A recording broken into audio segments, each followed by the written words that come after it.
Welcome back guys, this is Shrikant. Today we are going to talk about a mathematical function, and the important function I am going to talk about is power function. So when we do some mathematical calculation or when we perform some statistical analysis or probability calculation, we need to go for calculating some power value. So in a SQL server we have a function for getting the power value, and that function is called as the power function. So power function is useful to get the power. Okay, so here you need to find out, you need to give any value. For example, I want to find out the power of 2 to the power 2.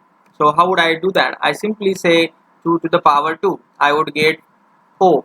I would say I want to find out the 2 to the power 3. How would I get? I should get 8, right? Like this I can pass the value, I can get a power of a specific value. So this will return me the 2 to the power 9.